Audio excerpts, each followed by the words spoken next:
اللہم صلی علی سیدنا و مولانا محمد و علی آل سیدنا و مولانا محمد مبارک وسلم۔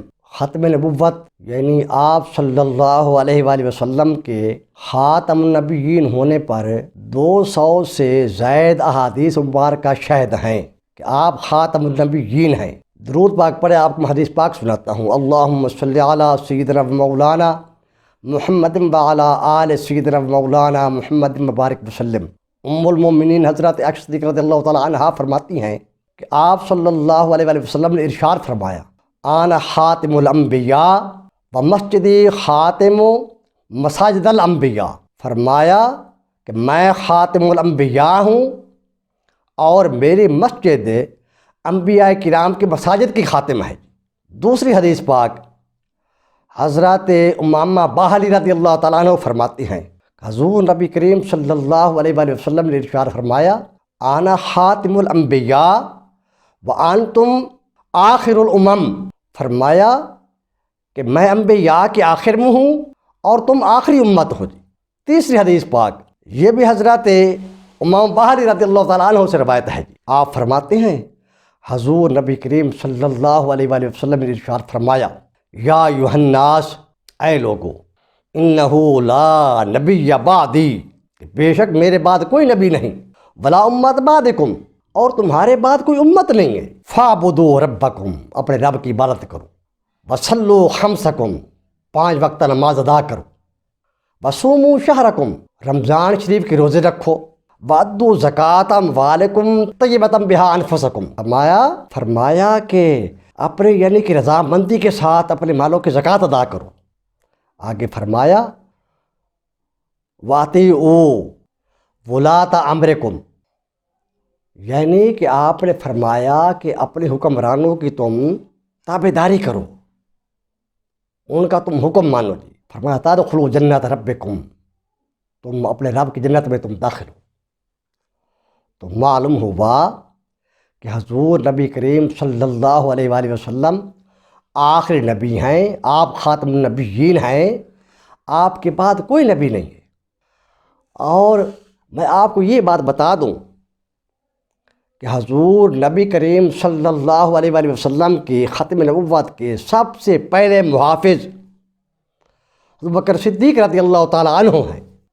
جب آپ نے منصب خلافت سنبھالا، یعنی کہ آپ خلیفۃ المسلمین بنے، اس ٹائم لوگوں نے جو ہے اسلام کے کوئی منکر ہو گئے، مرتد ہو گئے، کوئی زکوٰۃ دینے کے یعنی کہ انکاری ہو گئے، اور ان سب میں سے جو فتنہ برپا ہوا وہ یعنی کہ منکرین ختم نبوت پیدا ہو گئے، جھوٹے نبی پیدا ہو گئے، اور اس وقت آپ نے تمام فتنوں کے ایک طرف کر دیا جی۔ فرمایا سب سے جو بڑا فتنہ ہے وہ منکر ختم نبوت ہے، جو جھوٹے نبی جو نبوت کا دعویٰ کر رہے ہیں، سب سے پہلے ان کی سرکوبی کرنی چاہیے۔ حالانکہ آپ نے فرمایا ہوا تھا کہ جو بدری صحابی ہیں وہ اپنے گھروں میں آرام کریں، ان کو وظیفہ بیت المال سے ملتا تھا جی۔ جب سرکار کی عزت الناموس کا مسئلہ آیا تو آپ نے فرمایا کہ اب چاہے بدری صحابی ہو چاہے غیر بدری ہو، وہ سارے جگ میں شریک ہوں جی، کیونکہ سرکار کی عزت الناموس کا مسئلہ ہے۔ اور اس وقت تک آپ چین سے نہیں بیٹھے جی جب تک اس فطر کو ختم نہیں کیا آپ نے، اور مسیلمہ کذاب کو واصل جہنم کیا۔ اور حدیث پاک میں ہے، سبحان اللہ، بڑی پیاری حدیث پاک، اللہم صلی علی محمد و علی آل محمد مبارک وسلم۔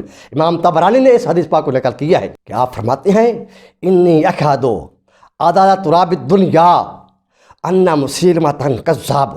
آپ نے فرمایا کہ بے شک میں خاک کے تمام ذرے اور تمام دنیا کے برابر میں گواہی دیتا ہوں کہ مسیلمہ جو ہے وہ کذاب ہے۔ اور حضرت امام اہل سنت امام احمد رضا حاضر بریلوی رحمۃ اللہ علیہ فرماتے ہیں کہ وانا اشہد معک یا رسول اللہ، یا رسول اللہ، میں بھی آپ کے ساتھ گواہی دیتا ہوں۔ اور محمد رسول اللہ صلی اللہ علیہ وسلم کی بارگاہ عالم پناہ کا یہ ادنا کتا، یعنی کہ ریت کے ذروں کے برابر اور آسمان کے ستاروں کے برابر گواہی دیتا ہوں، اور میرے ساتھ تمام عرش کے تمام آسمان کے ملائکہ، تمام زمین کے ملائکہ جی، اور عرش اعظم کو اٹھانے والے فرشتے جی، وہ سارے میرے ساتھ گواہ ہیں جی، اور بلکہ اللہ تعالیٰ خود جو ہے گواہ ہے کہ آپ اللہ کے آخر نبی ہیں جی، آپ اللہ کے سچے اور سچے نبی ہیں۔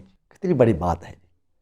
معلوم ہوا کہ آپ صلی اللہ علیہ وآلہ وسلم اللہ کے آخر نبی ہیں، آپ کے بعد کوئی نبی نہیں ہوگا۔ اور فقہائے کرام نے اس پر تصریح فرمائی ہے کیونکہ آپ صلی اللہ علیہ وسلم خاتم النبیین ہیں، قرآن حدیث سے یہ بات ثابت ہے۔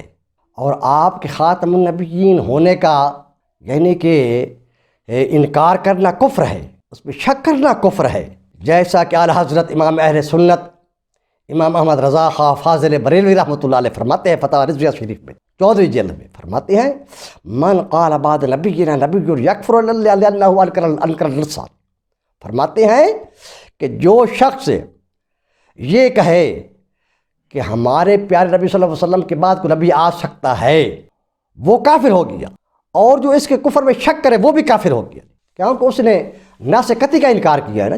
اور آگے فرماتے ہیں من شک فی کفرہ وعذابہ فقد کفر، جو بندہ اس کے کفر میں شک کرے، جو اس کے عذاب میں شک کرے وہ بھی کافر ہے۔ اور اس زمانہ میں یہ مرزائی قادیانی وغیرہ یہ یقیناً کافر ہے، اور جو بندہ ان کو مسلمان کہے وہ بھی کافر ہو جائے گا، کیونکہ آپ فرماتے ہیں کہ ان لم یعرف ان محمدا صلی اللہ علیہ وآلہ وسلم آخر الانبیاء فلیس بمسلم لأنہ من الضروریات، فرمایا اس بات سے کہ جو شخص یہ عقیدہ نہیں رکھتا کہ حضور صلی اللہ علیہ وسلم آخری نبی ہیں تو وہ مسلمان نہیں، کیونکہ اس نے ضرورت دین کا اس نے انکار کیا ہے۔ تو معلوم ہوا کہ آپ صلی اللہ علیہ وسلم خاتم النبیین ہیں، اور آپ آخر نبی ہیں، اور آپ کے بعد کوئی نبی نہیں ہے۔ جو بندہ اس کے اندر ذرا بار بھی اگر دوسرا کہ وہ شبہ کرتا ہے وہ بندہ دار اسلام سے خارج ہے۔ اور اللہ کریم ہمیں حضور صلی اللہ علیہ وسلم کی سچی اور پکی محبت عطا فرمائے، اور آپ کے ساتھ محبت، عقیدت اور آپ کے تحفظ نموذ رسالت کی ہمیں کہ اپنا اس کے اوپر پہرہ دینے کی ہمیں اللہ تعالیٰ توفیق عطا فرمائے، ہم سچی اور پکے سرکار صلی اللہ علیہ وسلم کے سچے اور پکے غلام بن جائیں۔ وما علینا الا البلاغ المبین۔